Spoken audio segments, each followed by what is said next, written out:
Boa noite, meus irmãos. Sejam todos bem-vindos. Meu nome é Nádia Borges Ferrari e estou neste biênio 2020-2021 como diretora-presidente do CEPAC, o Centro Espírita Paz, Amor e Caridade. E é com imensa alegria que estou aqui hoje representando todos os trabalhadores e frequentadores da nossa casa para a comemoração do seu 88º aniversário. Aproveito para fazer um agradecimento à nossa vice-presidente Vilma Souza, que foi quem deu início a todo esse trabalho. E, para o nosso momento de harmonização, nós convidamos a nossa irmã Karina Nhoque Barquilha. Olá pessoal, tudo bem? Eu sou Karina, é com muita alegria que estou aqui para fazer a harmonização desse evento. Gostaria de agradecer à equipe do Centro Paz, Amor e Caridade por esse convite. Vamos então nos conectar com a equipe maior, que possamos emanar todas as energias positivas para esse brilhante evento.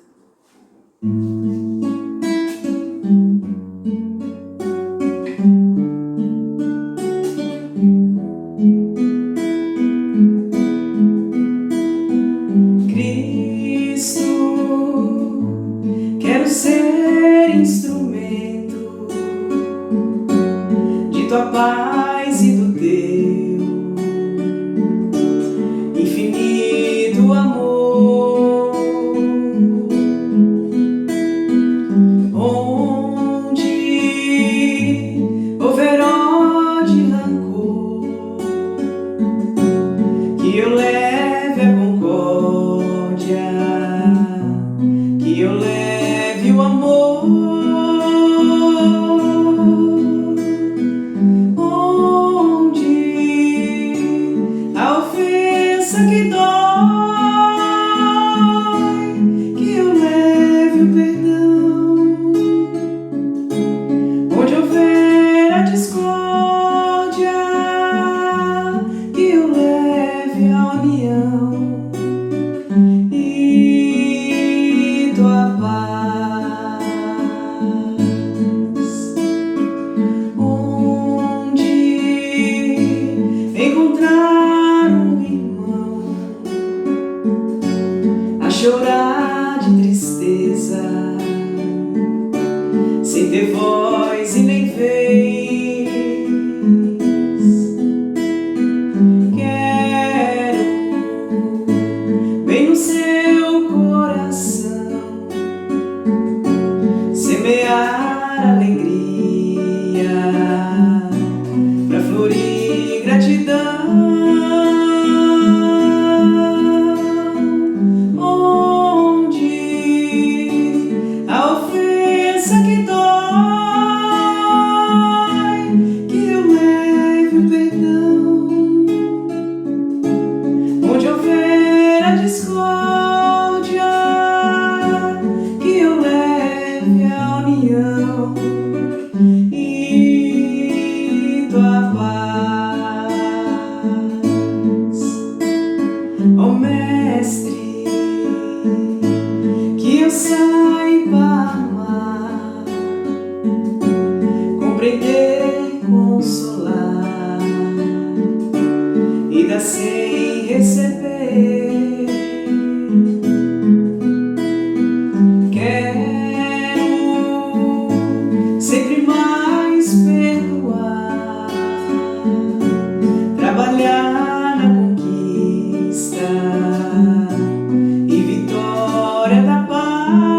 Karina, querida, gratidão.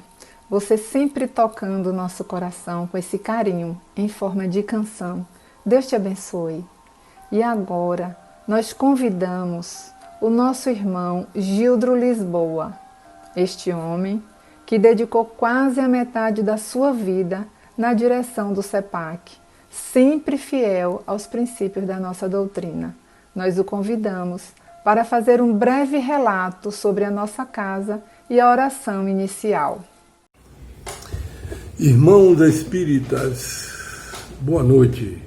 Sou Gildro Lisboa, iniciando virtualmente as atividades comemorativas do aniversário do Centro Espírita Paz, Amor e Caridade, CEPAC, ao completar 88 anos de existência nesse 9 de novembro de 2020, cuja fundação se deu em 1932, por iniciativa do Sr. Antônio Germano da Silva, também conhecido na comunidade como Palmeirão, contando com a participação de outros simpatizantes do Espiritismo, todos moradores da antiga comunidade do Pontal, Ilhéus.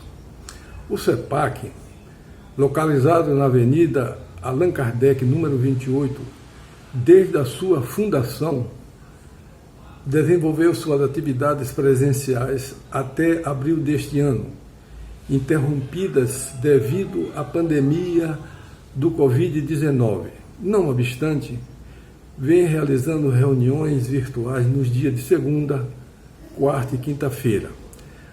A evangelização infantil e outras atividades correlatas para adultos são desenvolvidas no Núcleo Espírita Paz, Amor e Caridade, NEPAC, situado no bairro Nossa Senhora da Vitória, nesta cidade. O CEPAC, conforme lei número 2111, de 27 de maio de 1932, foi reconhecido de utilidade pública do município de Ilhéus, Bahia.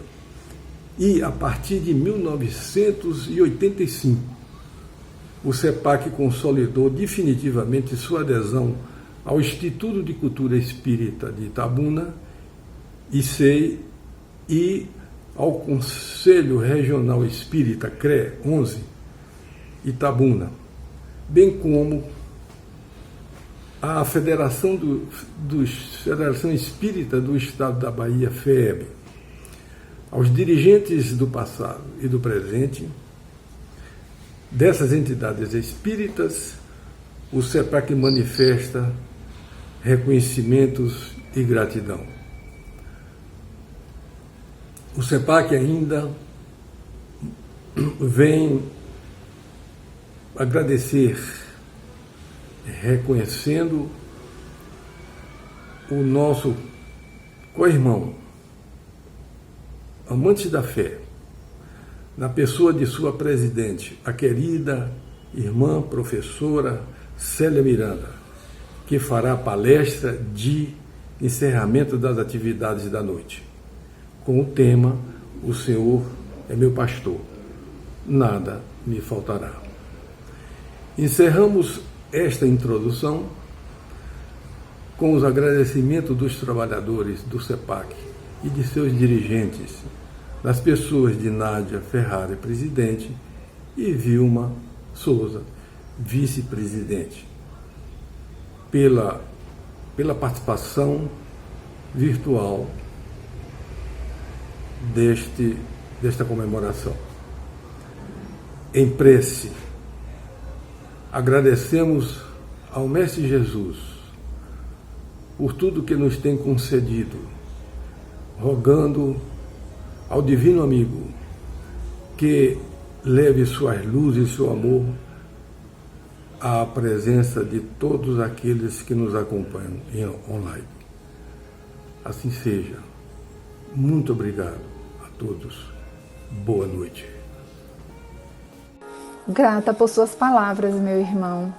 Saiba que todos nós do CEPAC temos reconhecimento e gratidão por tudo que fez e ainda faz por nossa casa e por todos nós. Deus te abençoe. A nossa palestrante de hoje é a nossa irmã de ideal, a professora Célia Miranda. Em 1980, ela adentrou pela primeira vez na Casa Espírita e desde então começou os estudos doutrinários e permanece até hoje como espírita e trabalhadora do Grupo Espírita Amantes da Fé há 40 anos. E atualmente está diretora-presidente. Na noite de hoje, ela nos falará sobre o tema escolhido para comemorar esse 88º aniversário da nossa casa. Portanto, convidamos a nossa irmã de ideal, Célia Miranda, para falar sobre "O Senhor é meu pastor e nada nos faltará".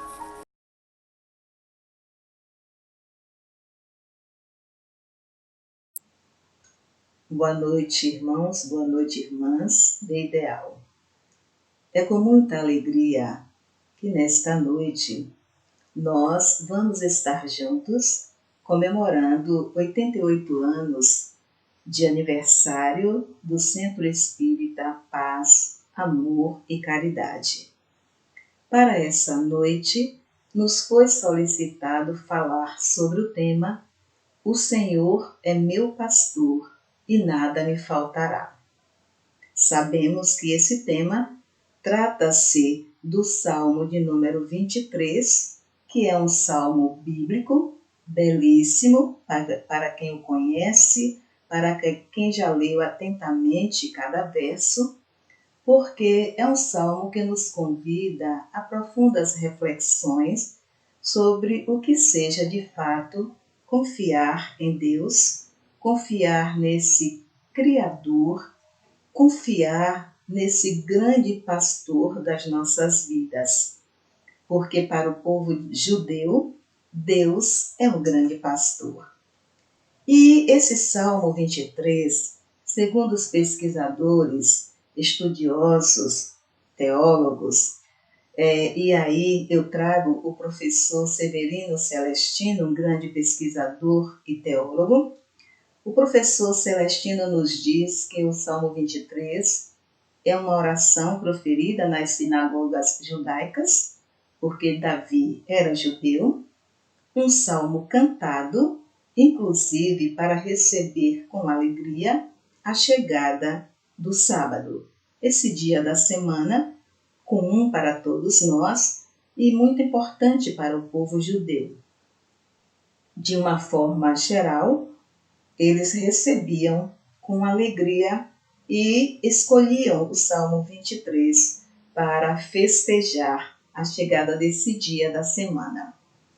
E esse salmo era feito como uma prece dirigida diretamente a Deus, sendo conhecida por essa razão como Salmo de Davi e também como a oração da confiança, porque no momento em que eles iniciam essa oração, esse salmo, eles depositam toda a sua confiança em Deus, nesse grande Criador, tendo a certeza de que estarão salvos, não seria a afirmativa, mas de que estarão sendo atendidos nas suas necessidades, porque o primeiro verso vai dizer exatamente isso. O Senhor é o meu pastor e não me faltará, na tradução original. Para nós, a tradução chegou: o Senhor é meu pastor e nada me faltará.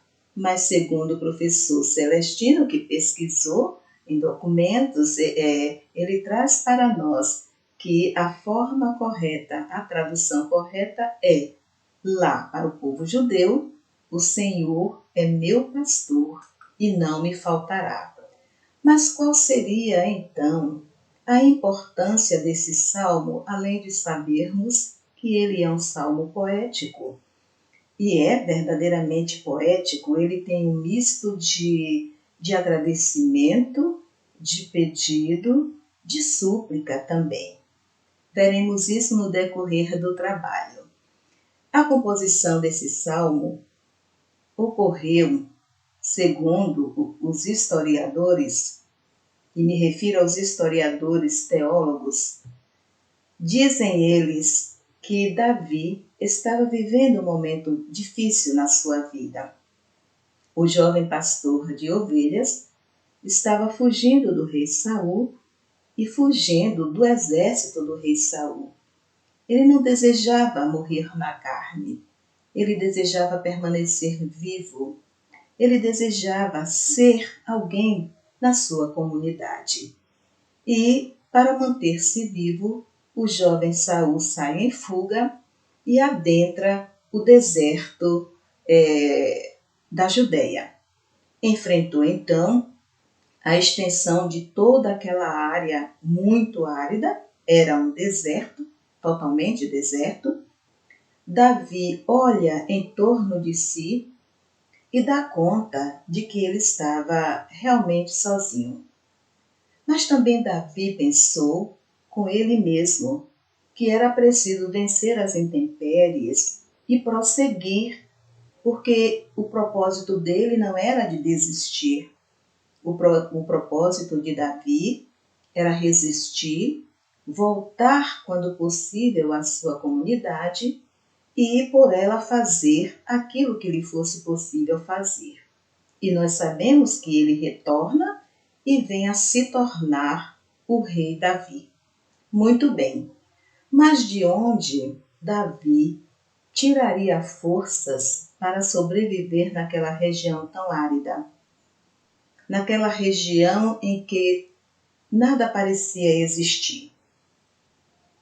Naquela região em que ele sabia que nada lhe seria fácil. Ele estava sozinho. Então, Davi silencia em sua alma e compreende que naquele ambiente onde nenhuma boa possibilidade se apresentava a princípio para ele, ele sente dentro dele um impulso na alma e lembra de que de fato ele não está sozinho. E nessa certeza de não estar sozinho, ele então, com muita confiança, diz: o Senhor é o meu pastor e não me faltará. O Senhor é o meu pastor e não me faltará. Nesse momento, Davi, nesse primeiro verso, ele estava convicto de que aquela área poderia ser o grande deserto da Judéia, mas ele não iria sucumbir naquela área desértica, porque ele tinha a certeza absoluta de que ele estava sozinho, sem a presença de outros companheiros humanos, físicos encarnados, mas tinha um ser supremo, o pastor de todas as ovelhas, que ali presente não o deixaria sozinho e cuidaria dele. E nesse sentido, esse primeiro verso do Salmo, ele nos faz um convite profundo. É o verso que nos pede para refletir se em algum momento da nossa vida nós vamos estar sozinhos.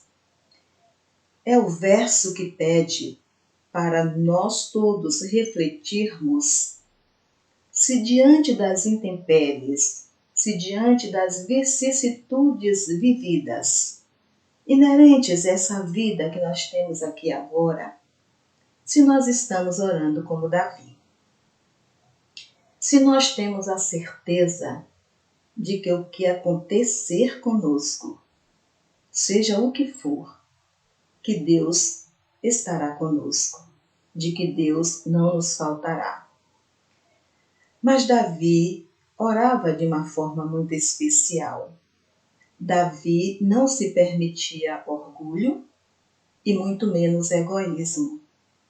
Quando Davi silenciava sua alma para orar, ele lembrava de pedir a Deus. pelo seu povo. Ele lembrava de pedir a Deus, a esse grande pastor, que cuidasse dele, que ele tinha certeza que estava sendo cuidado, mas que esse pastor não esquecesse do seu povo, de toda aquela gente que ele estava distanciado pela circunstância do momento, mas que ele tinha a certeza que esse Deus grandioso estaria lhe conduzindo de volta à sua comunidade.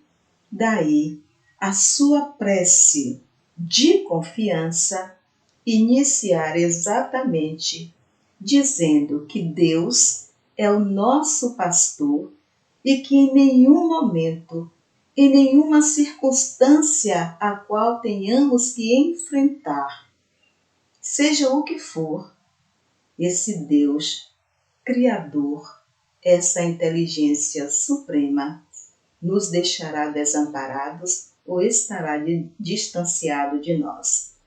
Seremos nós, pelos nossos equívocos, pelas nossas incertezas, pelas nossas inseguranças, que estaremos nos afastando desse Pai.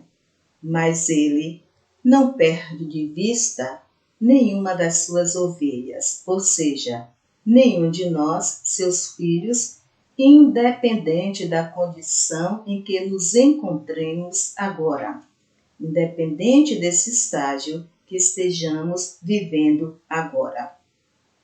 E se hoje enfrentamos dificuldades quando nos sentimos sozinhos, sentimos que é trabalhoso vencer alguns momentos que consideramos entraves em nossas vidas, coloquemo-nos no lugar de Davi, na época em que ele viveu, e nos perguntemos: a nossa fé, essa que já temos hoje, nos daria a condição de viver como Davi viveu, numa área tão desértica, certo de que tudo passaria, de que ele sobreviveria e de que ele retornaria. E os seus ideais, os seus propósitos, os seus projetos iriam para a frente? Será? Então, quando ele orava, ou quando às vezes ele cantava o Salmo 23, rogando por todo o povo de Israel, ele recordava ao mesmo tempo o quanto Deus foi bondoso, o quanto Deus foi misericordioso e promoveu toda a nação israelita. E aí estamos nos referindo àqueles 40 anos de travessia pelo deserto, que está registrado o acontecimento na Bíblia Sagrada, e temos registros inúmeros dessa passagem desses 40 anos nos livros de história. Então, observemos que Davi não era realmente egoísta e não carregava dentro de si o orgulho de ser aquele que buscaria tudo para si, sem ter a preocupação com seus ancestrais, com seus familiares, com aquelas famílias com as quais ele estava acostumado a conviver. Sem dúvida alguma, irmãos e irmãs, Davi sentiu falta de todos, mas Davi teve discernimento necessário para compreender que aquela falta era momentânea, porque de quem ele realmente precisava, ele não teria por que temer a ausência, porque a presença foi sempre e será sempre.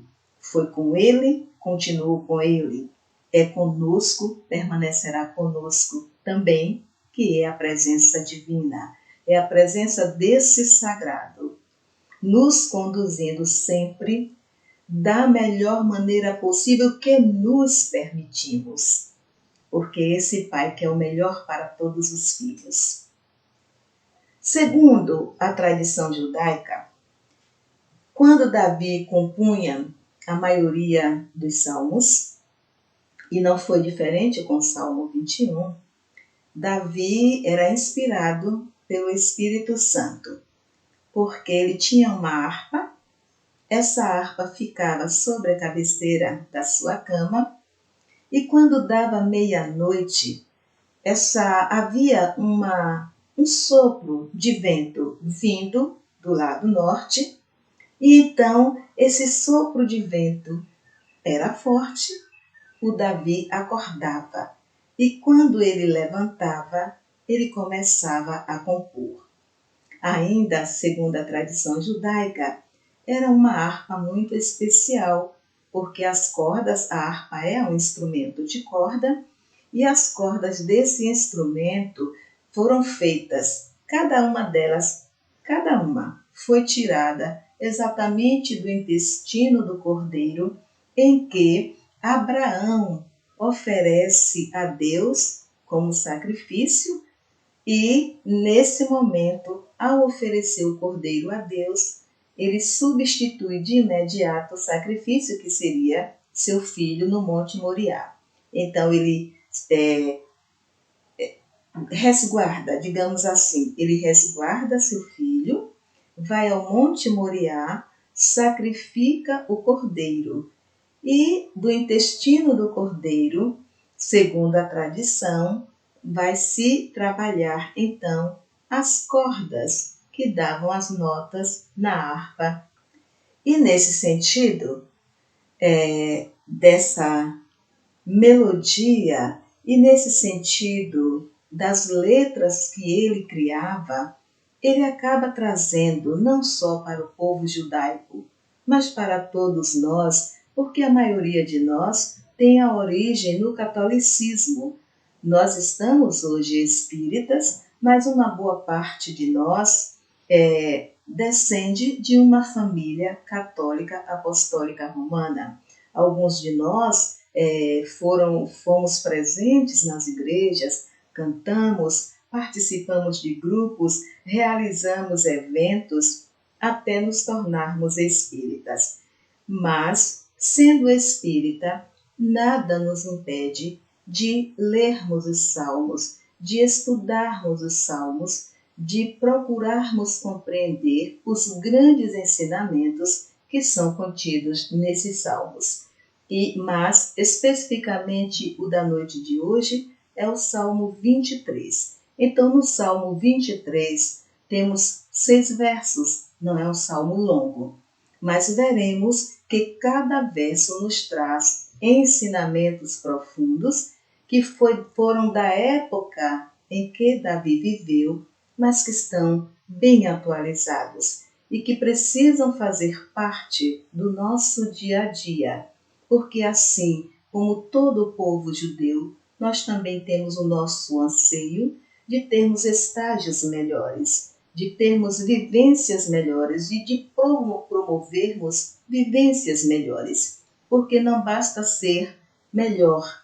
Se ser melhor não nos dar a possibilidade, não nos permitimos de proporcionar a outros o entendimento, de nos tornarmos facilitadores para essas conquistas nobres, então estamos estacionados no tempo e nada produzindo de bom.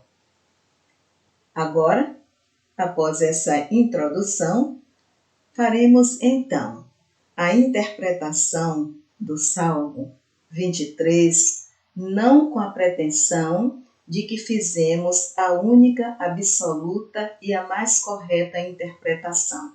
O que nós trazemos aqui é o fruto dos nossos estudos, da nossa pesquisa e a interpretação de acordo à nossa compreensão desse salmo belíssimo à luz da doutrina espírita. Ele é de uma grandeza muito grande, o que assegura algumas afirmativas que nós fazemos.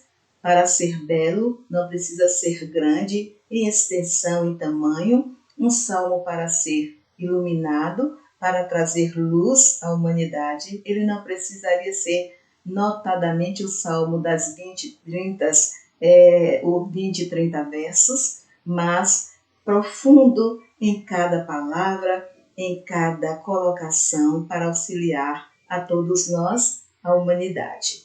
Então, é um verso que nos permite procurar entender acerca desse sagrado que temos ouvido ultimamente muito falar no sagrado, compreender o sagrado, procurar viver o sagrado, sentir o sagrado, enfim, a compreensão do Espírito a partir dessas referências que vai se construindo século após século, milênios, e os estágios próprios de cada um de nós na existência física, esses referenciais que já vamos tendo e que ainda teremos muito mais, deverá servir sim de base para que possamos compreender na medida da nossa vontade, do nosso esforço, tudo o que o sagrado nos oferece,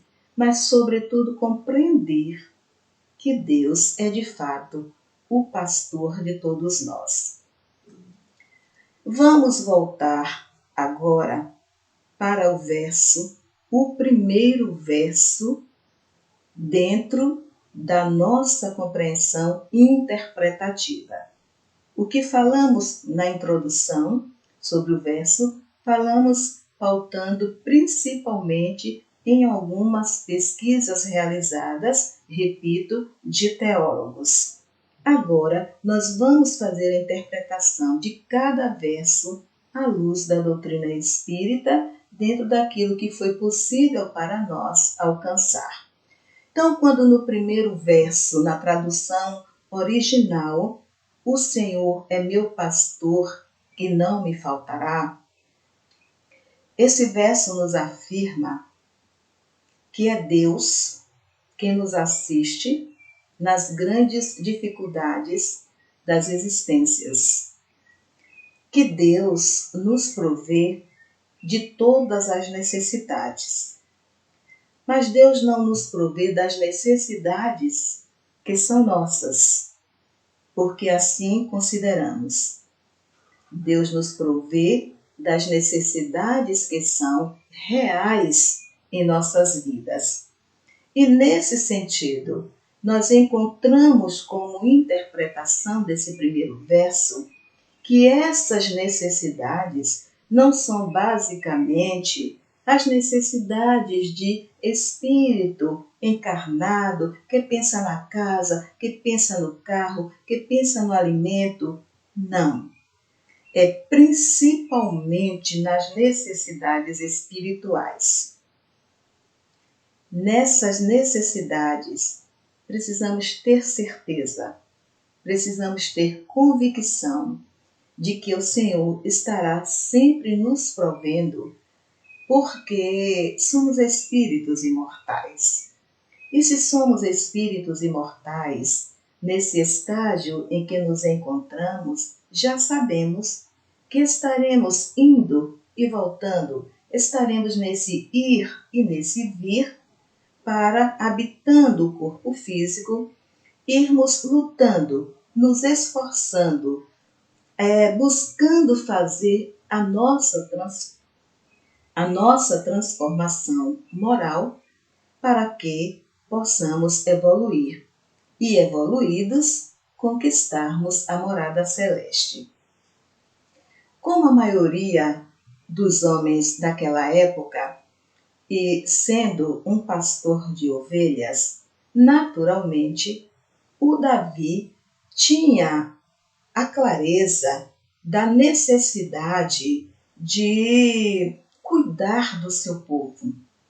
Mas ele não era aquele que pensava em cuidar do seu povo, o povo família, dos laços consanguíneos. Também, ele jamais teria a visão de cuidar dos estranhos, não começando pelos seus. Mas ele tinha no âmago da sua vida cotidiana aquela clareza do cuidar do rebanho, do cuidar de si e do cuidar do outro. Bem, essa clareza de Davi vai nos dizer da necessidade da vigilância, da atenção de vida que vai depender, sem dúvida, e consequentemente, a saúde de um rebanho, quando o pastor tem essa consciência. E saindo dessa consciência do pastor para o rebanho, vamos para a consciência de nós outros. É preciso cuidarmos da saúde da família humana, da comunidade humana. Nesse sentido, então, o pastor vai simbolizar proteção, porque aquele que conduz para o abrigo protege, aquele que conduz defende, aquele que conduz cuida o tempo todo. E não é assim conosco? É diferente? Não. Deus cuida o tempo todo de nós. E Deus cuida com um amor que nós já sabemos ser incondicional. Porque nós também somos as suas ovelhas que se perderam.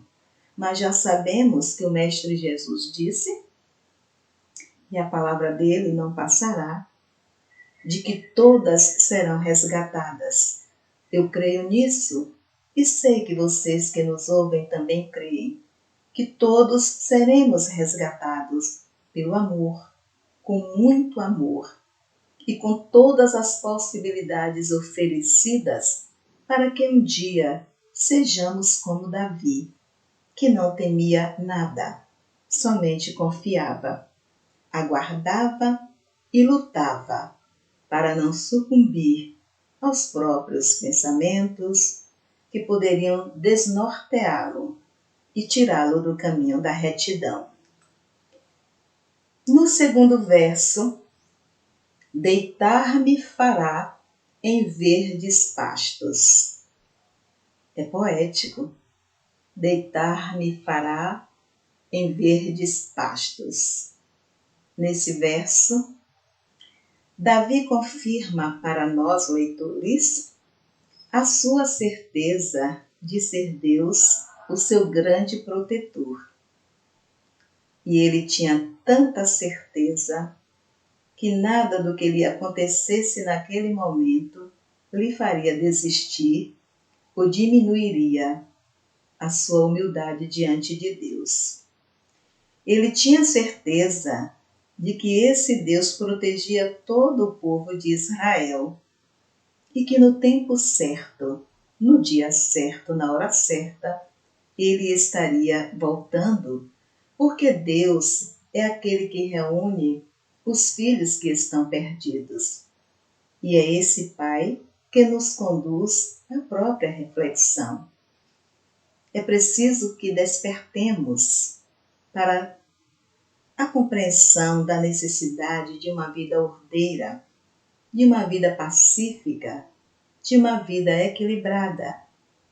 E eu não estou aqui falando de tudo isso em relação ao outro, mas que essa passividade esteja dentro de nós, que esse jeito ordeiro seja nosso, que esse equilíbrio esteja em nós, para que pacíficos, equilibrados e ordeiros sejamos exemplo para os outros.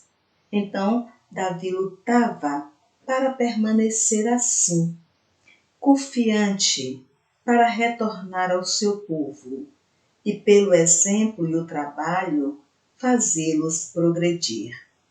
Na época de Davi não se falava em espíritos, não se falava em reforma íntima, não se falava em reencarnação, mas o Salmo já vem puxando em nós a reflexão nesse sentido.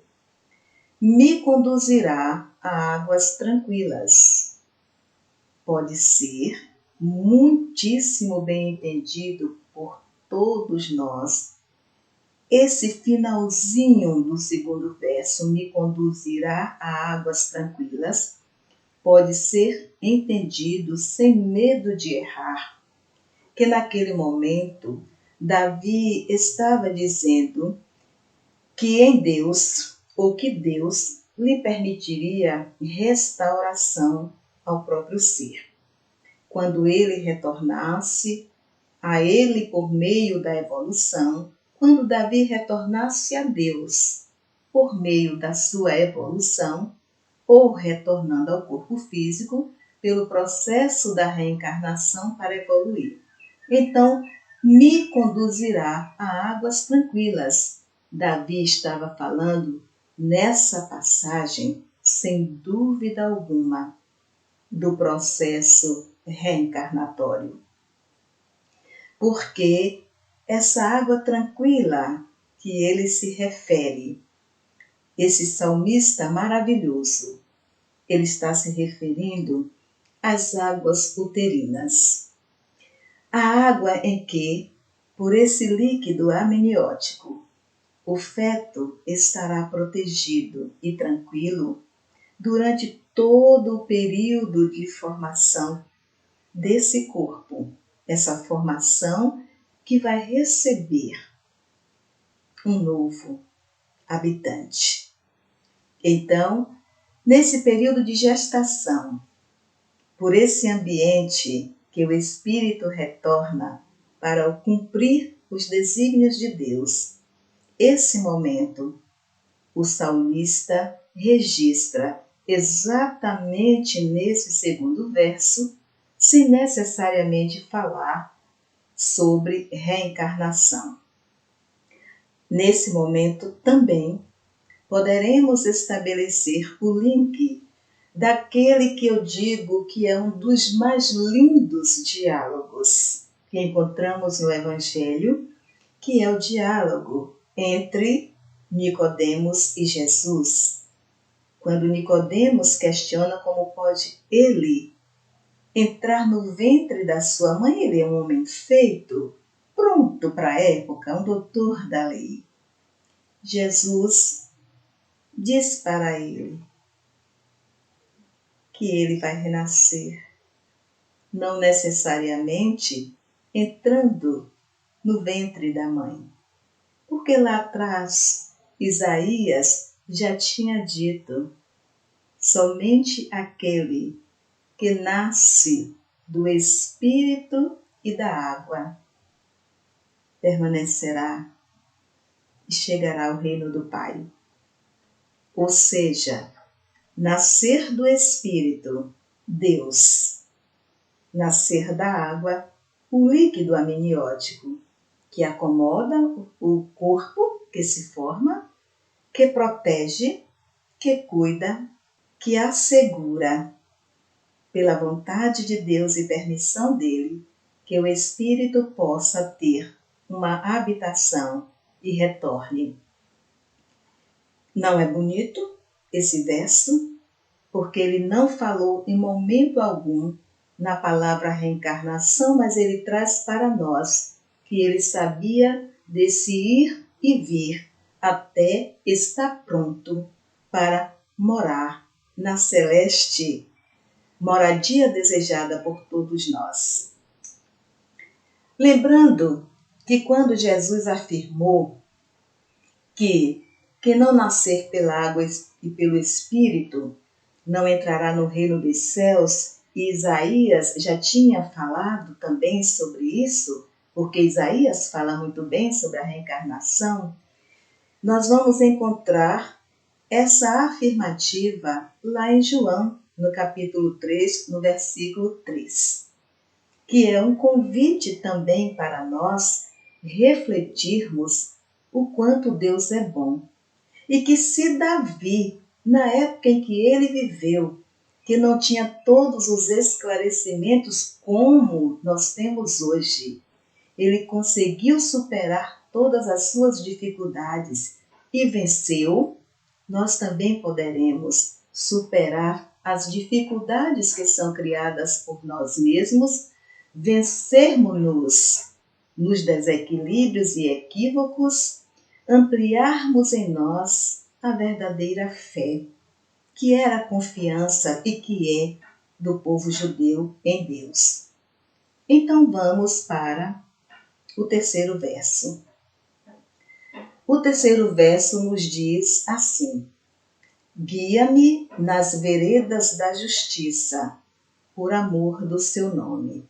Aí, nesse terceiro verso, mais uma vez, nós temos a confirmação por Davi, que quem guia os nossos caminhos, quem nos oferece as trilhas seguras da justiça durante a nossa existência aqui, é Deus. Que jamais Deus nos deixará desamparados, porque Ele sabe tudo o que enfrentaremos. Porque enquanto estivermos endividados, nós estaremos necessitados de oportunidades para nos ajustarmos com nós mesmos, porque ninguém nos endivida. Somos nós que nos endividamos porque erramos muito ainda. Ora, pode-se também entender que nesse momento, quando Davi ora, guia-me nas veredas da justiça, por amor do seu nome, poderemos entender esse verso também como uma grande súplica.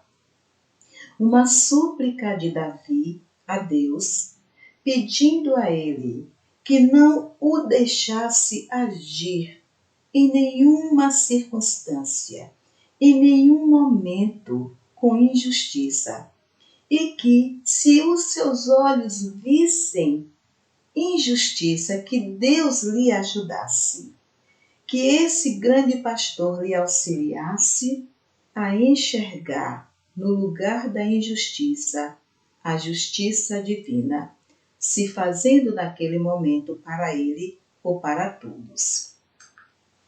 No quarto verso, ainda que eu caminhe pelo vale da morte, não temerei mal algum, pois tu estarás comigo. A esse verso, poderemos dar a interpretação de que, estando conscientes da reencarnação, a pergunta é: por que temer a morte? Por que ainda temos medo da morte?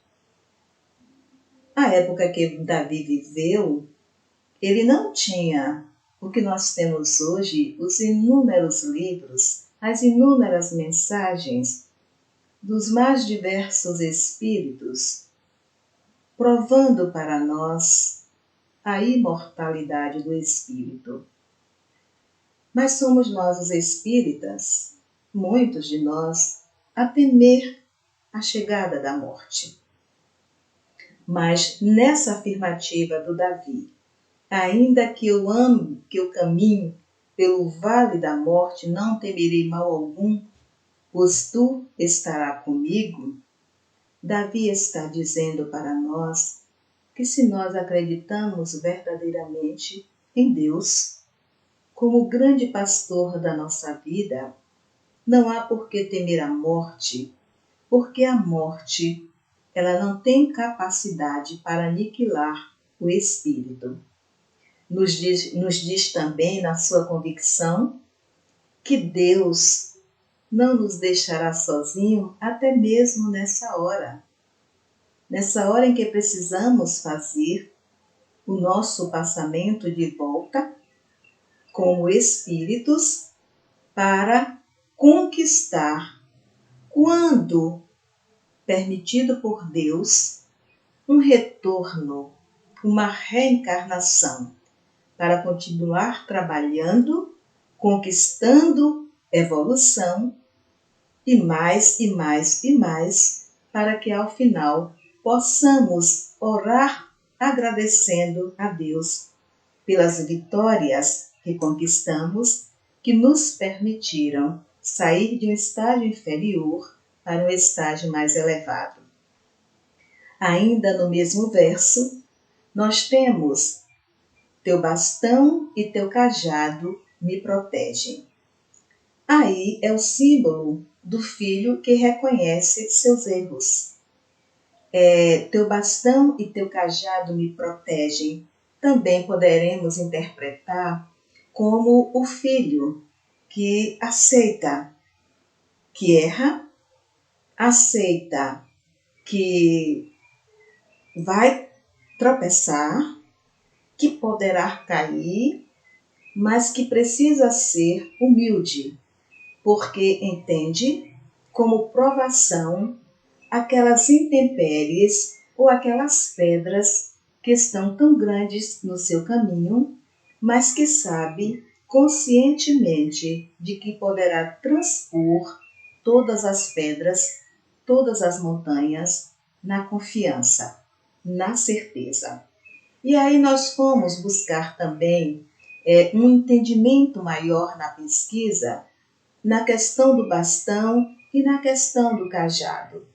Então, no bastão, nós temos o elemento simbólico da proteção.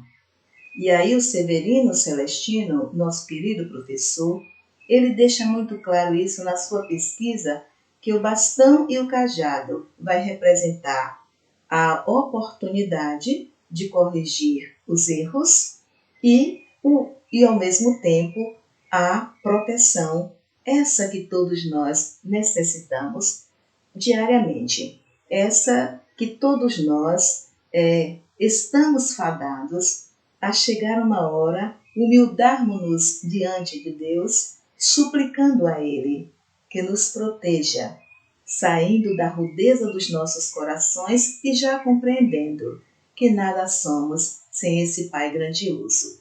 Então, o bastão vem a ser o elemento que protege e o cajado será o elemento que representa a prova para a corrigenda dos erros cometidos. O quinto verso, ele diz de uma forma tão profunda, de uma forma tão bonita, que quando estávamos estudando o tema, perguntávamos por que demoramos tanto para compreender essa grandeza de Deus. Por que demoramos tanto para compreender que tudo que Ele nos oferece é de melhor qualidade? Por que demoramos tanto para compreender que somente nele poderemos ser felizes uns com os outros, aprendendo a amar? Então, no quinto verso, prepara uma mesa para mim na presença dos meus inimigos, dos meus perseguidores. Lá na tradução original, o quinto verso está assim: prepara uma mesa para mim na presença dos meus provocadores. O meu cálice transborda. Interpretamos, foi a possibilidade nossa nos estudos de que nós temos em Deus a preparação para nos reunirmos uns com os outros e, ao mesmo tempo, temos também a proteção para que, por meio da nossa fé, não nos permitamos ser arrastados por aqueles que não nos querem bem ou por aqueles que querem que juntos façamos o mal. Então, esse preparo todo é para que estejamos nos distanciando cada vez mais das práticas que nos conduzem a atitudes de desamor, aquelas atitudes em que o espírito equivocado acredita estar fazendo mal ao outro, porque não compreende que está fazendo mal a si mesmo. Nesse verso, então, entendemos que a mesa preparada, essa confiança do Pai e essa confiança no Pai, essa mesa preparada é um convite para que andemos em retidão, numa conduta observando em Jesus o maior modelo, o maior guia de toda a humanidade e que deveremos seguir, vencendo aqueles que consideramos adversários na prática do bem. E aí nós vamos encontrar inúmeros exemplos na literatura espírita dessa preparação, porque esse verso também nos fala sobre a reencarnação. Prepara uma mesa para mim na presença dos meus provocadores. É esse momento em que Deus nos prepara para retornarmos e estarmos uns com os outros. Não entraremos aqui em alguns detalhes das dificuldades, dos entraves, porque para essa vivência convivendo, porque seria tema para uma outra palestra. Mas é preciso buscar na essência do 5º verso que Davi estava mais uma vez suplicando a Deus que o preparasse para estar com aquele outro que era o seu provocador, que era aquele que se dizia o seu inimigo.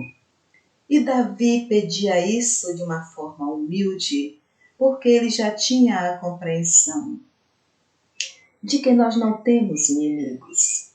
Nós temos um inimigo, e esse é grande, esse é poderoso, esse é capaz de nos fazer perder as inúmeras oportunidades de evoluir. Esse grande inimigo somos nós mesmos. Então, na prática do bem, nós não venceremos aquele que é chamado de adversário. Na prática do bem, estaremos vencendo a nós mesmos, deixando para trás os equívocos cada vez mais e nos preparando também cada vez mais para estarmos no encontro com aquele outro que precisamos juntos nos resgatar pelo amor, com muito amor, como Deus resgata a todos nós e como um grande pastor cuida, protege, guarda as suas ovelhas. Em Isaías, lá no capítulo 25, versículos 6 a 8, encontramos a descrição de um banquete, e esse banquete foi preparado por Deus. Está lá em Isaías. Deus preparou um banquete e sobre o monte Sião ofereceu esse banquete a todos aqueles filhos redimidos. Saiamos dessa imaginação, dessa linguagem figurativa e imaginemos a beleza, a felicidade, a alegria que o espírito sente quando, na sua mais alta evolução, ele já não lembra mais de tristeza. Ele já não olha mais para o seu irmão como inimigo, mas ele olha o irmão que tem uma enfermidade que pode ser tratada, e se ele é um instrumento de Deus, ele vai buscar auxiliar no tratamento. E daí vem aquela afirmativa: serei como o monte de Sião, posso até balançar, mas não cairei. Porque, segundo a tradição, está lá em Isaías, no Monte Sião, Deus preparou um banquete para aqueles que estavam redimidos. E ainda dentro da nossa compreensão, poderemos fazer aí um link com Jesus nas bem-aventuranças, lá se tratando de nos prepararmos para chegar aos céus, porque não é o céu, são muitas as moradas na casa do Pai, e o desejo nosso é estarmos saindo de uma morada para outra sempre melhor. E lá em Mateus Mateus capítulo 8, no versículo 11, nós temos esse verso esse verso que nós estudamos há poucos minutos atrás.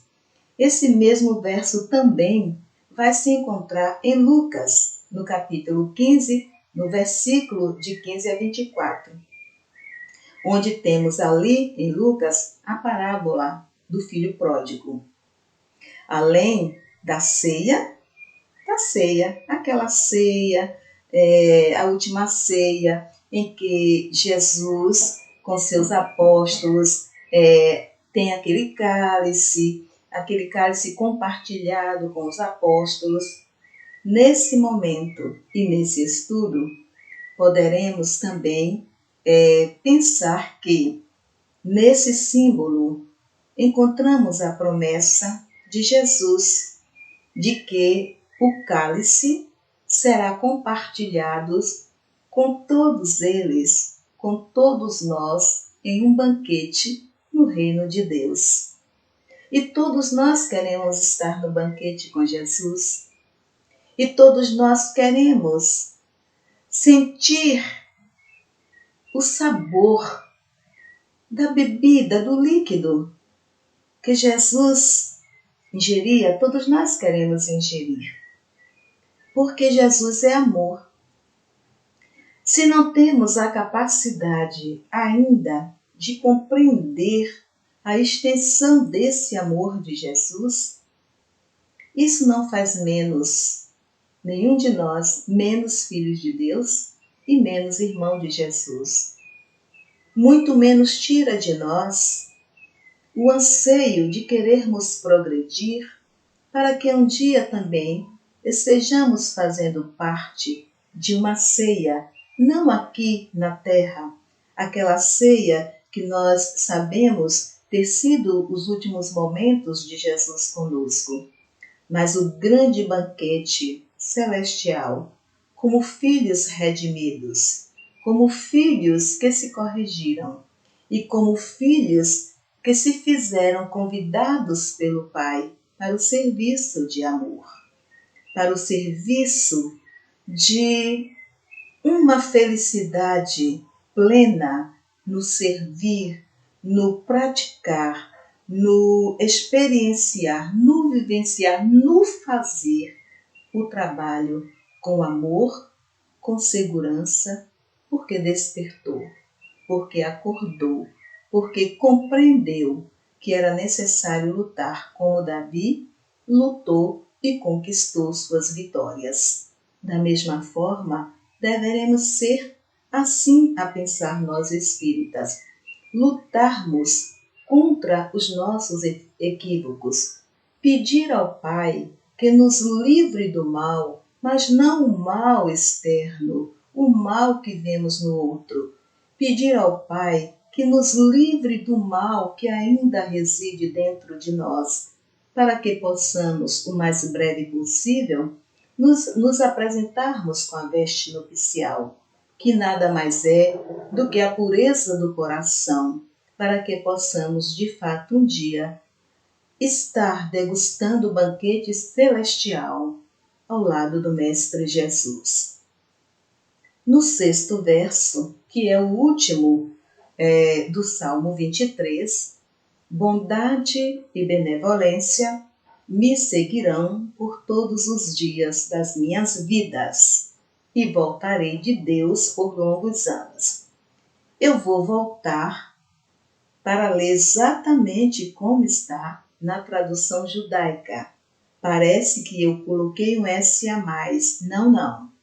Mais uma vez, vamos perceber que Jesus permeava a mente de Davi, porque se Davi tinha convicção da presença de Deus, ainda que Jesus ali não estivesse naquele momento, porque Jesus vem para nós depois, fomos nós, no estudo, que trouxemos essa compreensão de Jesus, esse grande irmão, estar junto, embora para Davi toda a sua conexão fosse diretamente para Deus, o grande pastor.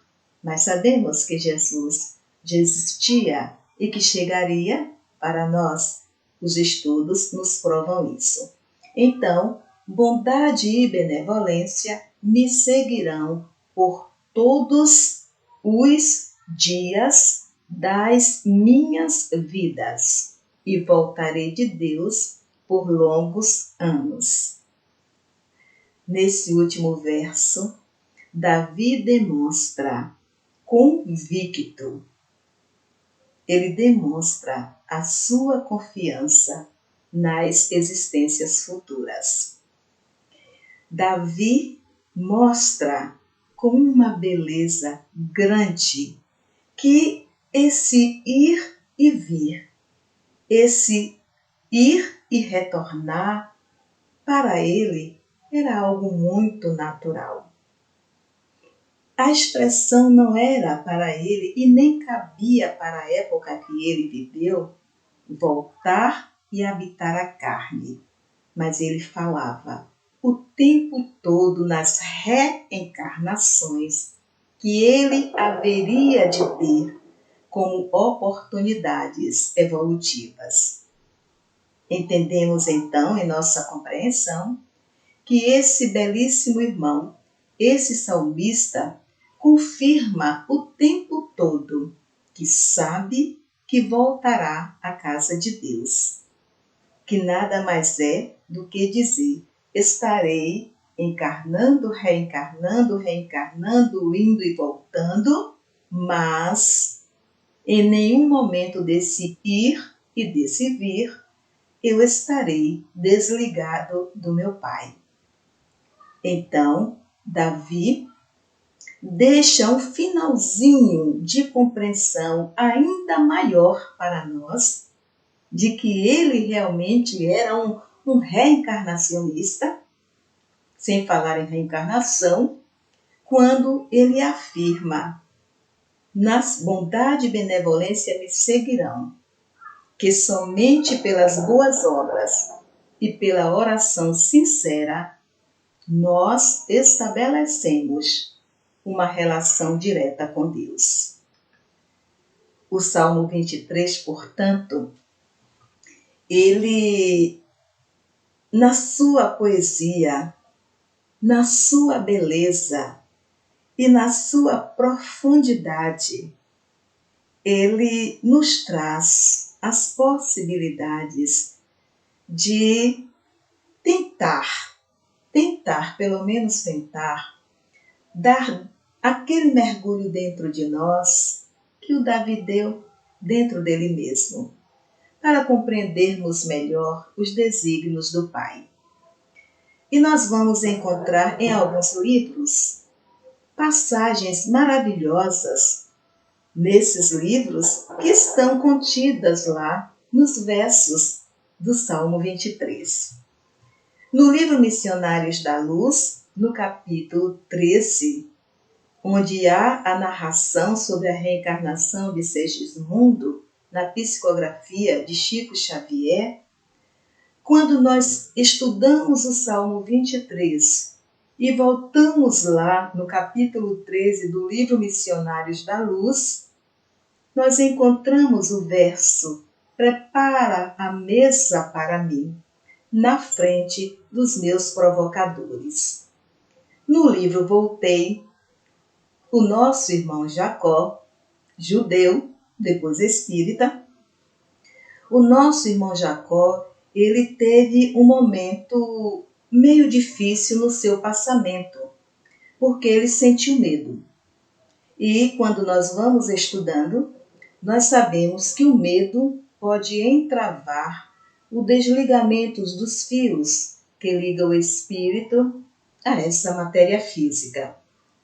E naquele momento em que ele sente medo, de que forma esse medo foi se dissipando? Quando sua filha Maria se aproxima e ele a vê, Maria! Foi como se aquele medo começasse a desaparecer, porque Maria estava radiante diante dele e começa a orar exatamente o Salmo 23, que para os judeus é a oração da confiança. E quando ela começa a orar, e ele vai se recordando de cada verso e das passagens da vida de Davi, Jacó então perde todo o medo e são desligados os últimos fios e o seu passamento se completa. Nós vamos também encontrar no Evangelho segundo o Espiritismo, no capítulo 27, que é o capítulo Pedi e Obtereis, nós temos lá no item 16, preces inteligíveis. E lendo esse item, nós temos a seguinte afirmativa do apóstolo Paulo, que eu vou trazer aqui, fruto do nosso trabalho de compreensão. Não são exatamente as palavras como estão no Evangelho, mas é a nossa interpretação do que lemos lá no item 16.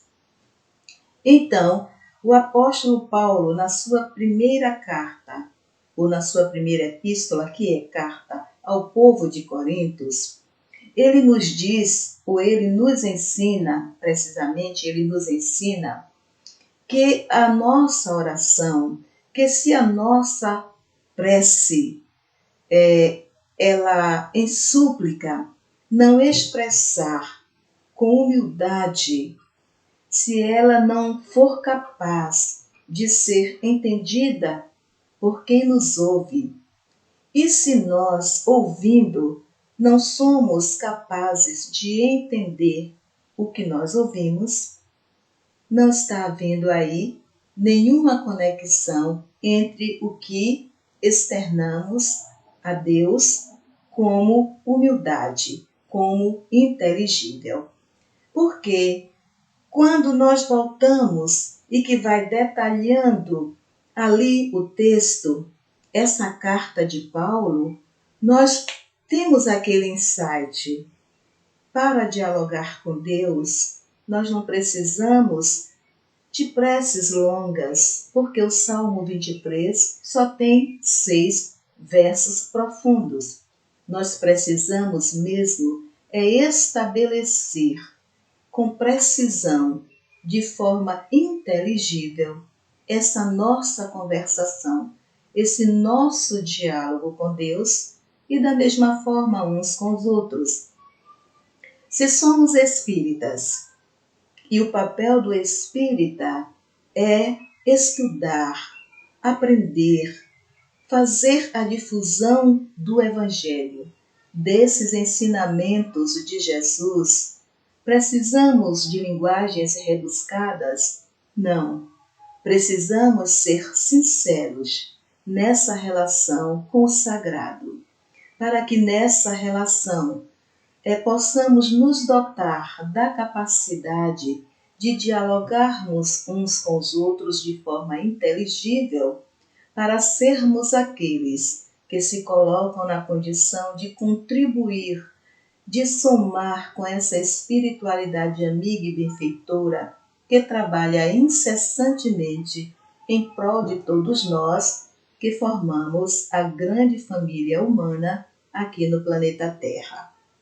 No livro Lições para a Felicidade, na psicografia de Divaldo Pereira Franco, capítulo 4, o antepenúltimo parágrafo, a benfeitora Joana de Ângelis nos diz: nenhum espírito jamais se pode eximir, fugir da reencarnação.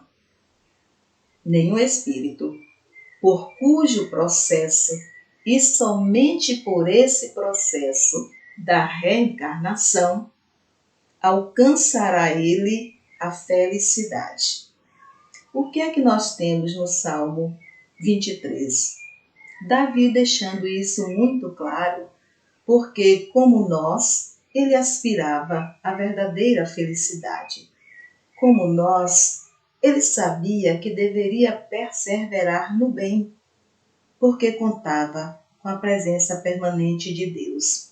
E a benfeitora nos traz nesse livro, Lições para a Felicidade, esse texto curtinho, nesse antepenúltimo parágrafo, mas deixando claro para nós a importância da reencarnação, porque por esse processo, e somente por esse processo, nós, o Espírito, alcançará a felicidade.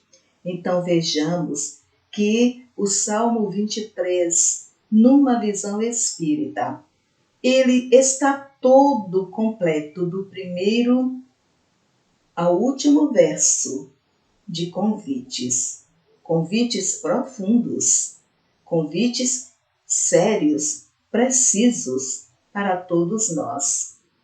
Repito, é preciso refletir a época em que Davi viveu, como Davi, em que o Espírito esteve conosco e recebeu o nome de Davi. Refletir no hoje que estamos vivendo espíritos, cada um com seu nome, e que, como Davi, deveremos lutar contra nós mesmos, com consciência de que somos nós os nossos maiores inimigos, para vencermos as tentações que ainda somos capazes de nos entregarmos, uma após outra. Mas que lembremos que espíritos de escola têm trazido para nós os esclarecimentos necessários para que não retardemos a nossa caminhada, mas que de forma consciente busquemos corrigir ou busquemos fazer as corrigendas dos nossos atos ainda desamorosos, compreendendo ter na reencarnação uma prova de um amor incondicional por nós, que é o amor de Deus, nos oferecendo esse processo para que possamos evoluir. E aí, perguntamos, nós espíritas já somos capazes de provar que não temos temor à morte? Nós espíritas já somos capazes de provar que já aprendemos, que já assimilamos, que já acomodamos, de que a morte não tem poder de aniquilar o espírito e que, portanto, fica aqui o corpo físico, mas eu preciso continuar a caminhada e que sou responsável por essa caminhada e que tem um Deus que vai nos dar o melhor caminho, as melhores trilhas. Se em prova, um segundo questionamento já caminhando para encerrar, se em prova formos colocados em uma região completamente árida, desértica, porque Davi não foi para o deserto da Judeia de qualquer jeito. Eu não tenho a menor dúvida de que ele foi conduzido para aquela área, porque ali ele estaria seguro, ele estaria protegido. Nós não deveremos duvidar da bondade divina. E se nós estivermos uma prova dessa, estivermos diante dela, para viver no deserto, sozinhos, nós teremos a mesma confiança? Nós reagiremos como Davi? E se estivermos naquele momento mais difícil ainda, que sente a morte do corpo chegando, teremos a mesma reação de Davi, de olhar ao entorno, não ver possibilidade nenhuma, mas extrair de dentro de si a força, a coragem e a confiança para orar e dizer: Senhor, o Senhor é o meu pastor e eu sei que não me faltará. Já temos essa certeza de que reagiremos assim? Estamos nos preparando. Todos nós estamos nos preparando o tempo todo para existências futuras. Porque desejamos, eu não tenho nenhuma dúvida sobre isso, de que estamos desejando alcançar, no tempo mais breve possível, melhores existências, melhores habitação. Mas não nos esqueçamos daquela passagenzinha de minutos atrás. Precisamos nos redimir, precisamos nos melhorar, precisamos nos tratar para vencermos o grande desafio que é nosso, de nos tornarmos os filhos redimidos que no Monte Sião foram recebidos pelo Pai com grande banquete. E que possamos ser nós, cada um de nós, a dizer: o desejo ser como o Monte de Sião. Ainda que ele se abale, ele não cai. O povo judeu ainda repete: serei como o Monte de Sião. Ainda que eu me abale, eu não cairei, porque o Senhor é o meu pastor e não me faltará. Deixaremos essas perguntas para refletirmos. Não é só para vocês. Para mim, para todos nós, essas perguntas servirão como reflexão.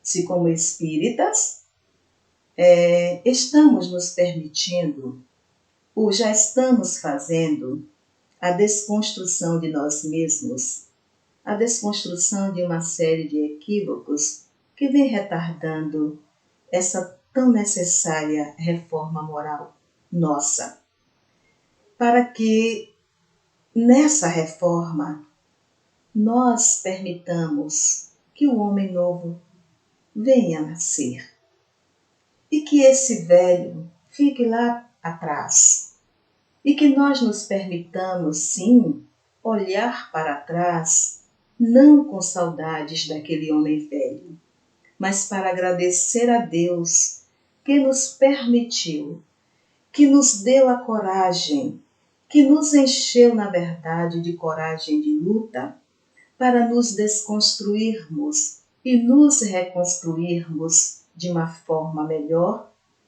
porque aceitamos, porque confiamos, porque trabalhamos, não apenas pelo progresso moral individual, mas que, conscientes de que se cada um se melhora, a humanidade também melhora, seremos como Davi. Quando orarmos confiante de que Deus, o grande pastor das nossas vidas, estará protegendo a nós e a toda esta humanidade, como Davi acreditava que Deus não protegia apenas ali no deserto, mas protegia, refrigerava sua alma, acalmava sua alma pela certeza de que toda aquela gente também estaria protegida, guardada, amparada.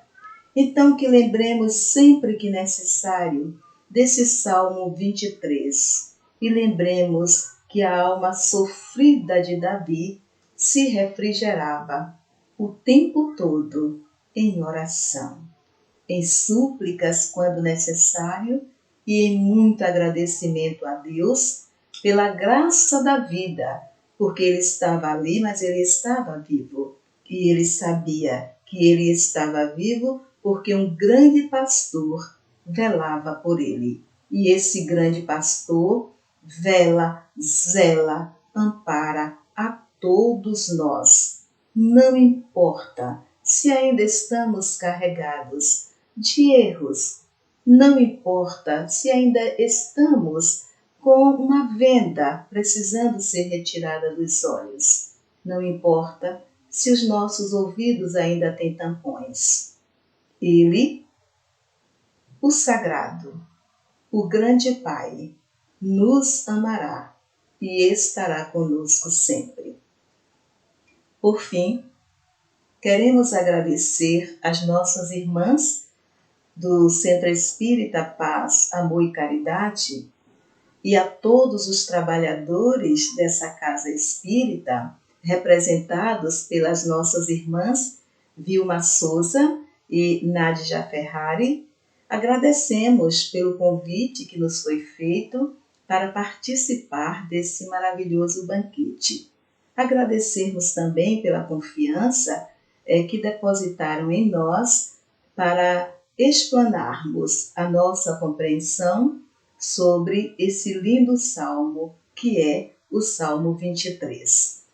Ao Centro Espírita Paz, Amor e Caridade, nós parabenizamos hoje, mas sabemos que estaremos parabenizando por muitos e muitos e muitos anos de existência aqui na Terra, levando a palavra de Deus, porque Jesus nos trouxe a palavra de Deus a todos aqueles que desejam ouvir e também para aqueles que não desejam ouvir, internalizar e aprender. Mas, como nos disse Jesus, não importa se o outro não quer aprender agora. Se Davi tivesse essa preocupação, Davi não teria vencido, Davi não teria sido o rei Davi. E se nós, espíritas, estivermos preocupados com esse ou aquele que está ouvindo, mas não se esforça por aprender, não estaremos sendo espíritas, porque Jesus nos ensinou a respeitar os estágios de cada um.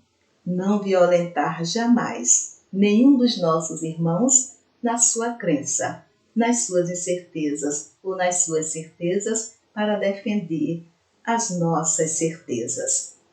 Que essa data se prolongue e sentimos-nos muito honrados de estarmos aqui nesse banquete. Tenham certeza disso. Que o Mestre Jesus permaneça conosco, nos abençoando, nos amparando, nos guiando, agora, amanhã e por todo sempre. Que assim seja. Boa noite, meus irmãos. Olha só, estamos encerrando 88 anos de Centro Espírita Paz, Amor e Caridade, carinhosamente conhecido como CEPAC. E que felicidade a nossa de termos a nossa irmã Célia Miranda, tão bem ilustrando o Salmo 23. O Senhor é meu pastor e nada me faltará. Oh, Celinha, quanta gratidão! Nossa gratidão também ao Instituto de Cultura Espírita, que nos oportunizou, viabilizou esse momento ímpar para todos nós. Gente, estamos todos conectados. Como é maravilhoso poder ver tanta gente junta, mesmo distantes. Isso é toda uma conexão, todo um amor envolvido. E a tudo isso, nós temos que expressar a nossa gratidão. Então, estamos encerrando esse momento e vamos agradecer a Deus por isso. Querido Deus, Pai de infinito amor e bondade, graças te damos, Senhor da vida. Graças te damos por tudo e por todos que compartilham a vida conosco.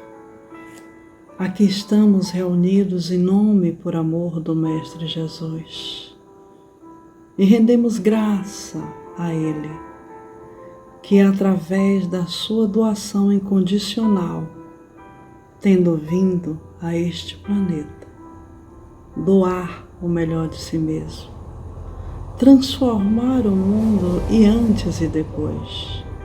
Ele conduziu até nós a mensagem do Evangelho, a mensagem de amor. Não só conduziu a mensagem de amor, ele exemplificou. E nós, aqui estamos reunidos, tentando seguir as vossas pegadas. Ó Deus, quão grato nós somos por nos permitir isso. Te agradecemos, sim. Te agradecemos muito por hoje e por todos os dias de nossa existência. Que assim seja.